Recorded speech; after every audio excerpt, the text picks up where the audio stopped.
A gristmill grinds grain into flour.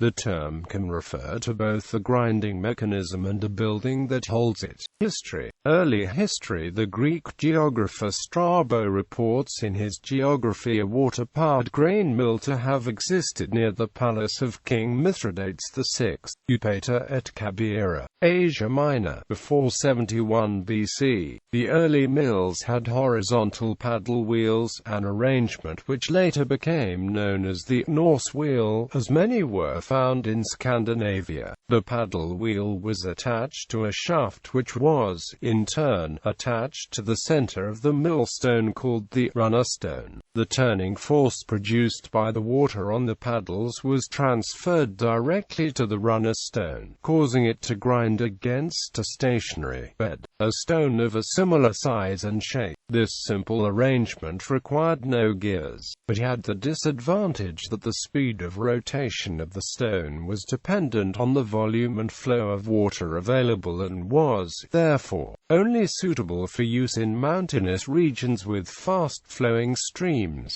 This dependence on the volume and speed of flow of the water also meant that the speed of rotation of the stone was highly variable and the optimum grinding speed could not always be maintained. Vertical wheels were in use in the Roman Empire by the end of the 1st century BC, and these were described by Vitruvius. The peak of Roman technology is probably the Barbgal aqueduct and mill where water with a 19-meter fall drove 16 water wheels, giving a grinding capacity estimated at 2.4 to 3.2 tons per hour. Water mills seem to have remained in use during the post-Roman period, and by 1000 AD, mills in Europe were rarely more than a few miles apart. In England, the Domesday Survey of 1086 gives a precise count of England's water-powered flour mills. There were 5,624, or about one for every 300 inhabitants, and this was probably typical throughout Western and Southern Europe.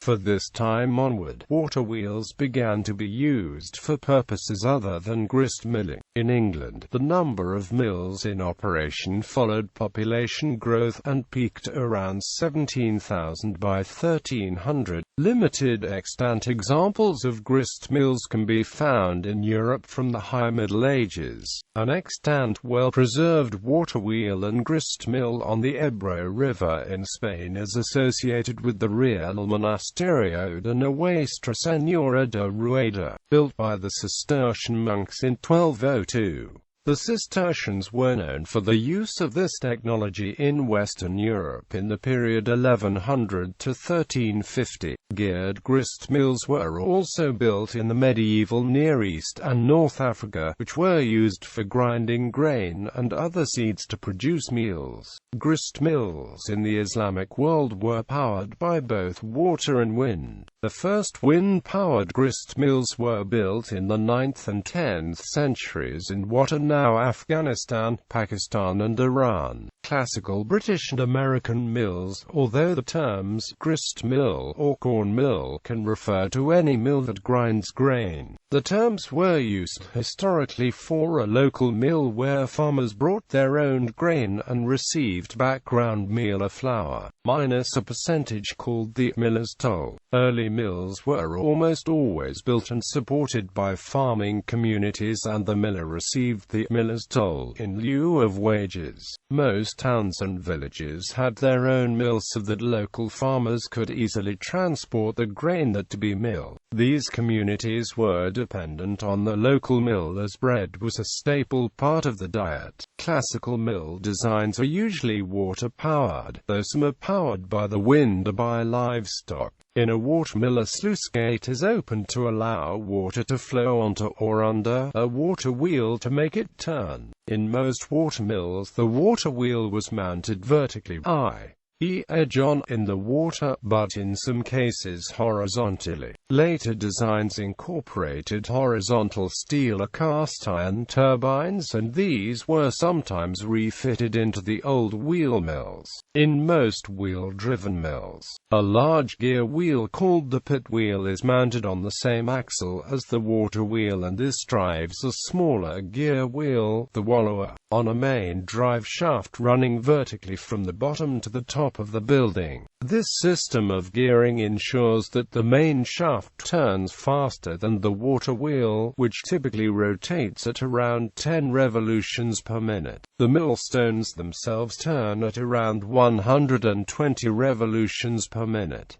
They are laid one on top of the other. The bottom stone, called the bed, is fixed to the floor, while the top stone, the runner, is mounted on a separate spindle, driven by the main shaft. A wheel called the stone nut connects the runner's spindle to the main shaft, and this can be moved out of the way to disconnect the stone and stop it turning, leaving the main shaft turning to drive other machinery. This might include driving a mechanical sieve to refine the flour, or turning a wooden drum to wind up a chain used to hoist sacks of grain to the top of the mill house. The distance between the stones can be varied to produce the grade of flour required. Moving the stones closer together produces finer flour. The grain is lifted in sacks onto the sack floor at the top of the mill on the hoist. The sacks are then emptied into bins, where the grain falls down through a hopper to the millstones on the stone floor below. The flow of grain is regulated by shaking it in a gently sloping trough from which it falls into a hole in the center of the runner stone. The milled grain is collected as it emerges through the grooves in the runner stone from the outer rim of the stones and is fed down a chute to be collected in sacks on the ground mill floor. A similar process is used for grains such as wheat to make flour and for maize to make cornmeal. In order to prevent the vibrations of the mill machinery from shaking the building apart, a gristmill will often have at least two separate foundations. American inventor Oliver Evans revolutionized this labor-intensive process at the end of the 18th century when he patented and promoted a fully automated mill design. Modern mills typically use electricity or fossil fuels to spin heavy steel or cast iron, serrated and flat rollers to separate the bran and germ from the endosperm. The endosperm is ground to create white flour, which may be recombined with the bran and germ to create whole grain graham flour. The different milling techniques produce visibly different results, but can be made to produce nutritionally and functionally equivalent output. Stone ground flour is, however, preferred by many bakers and natural food advocates because of its texture, nutty flavor, and the belief that it is nutritionally superior and has a better baking quality than steel roller milled flour. It is claimed that, as the stones grind relatively slowly, the wheat germ is not exposed to the sort of excessive temperatures that could cause the fat from the germ portion to oxidize and become rancid, which would destroy some of the vitamin content. Stone-milled flour has been found to be relatively high in thiamine compared to roller-milled flour, especially when milled from hard wheat. Grist mills only grind clean grains from which stalks and chaff have previously been removed, but historically some mills also housed equipment for threshing, sorting, and cleaning prior to grinding. Modern mills are usually merchant mills that are either privately owned and accept money or trade for milling grains, or are owned by corporations that buy unmilled grain and then own the flour produced. Gallery.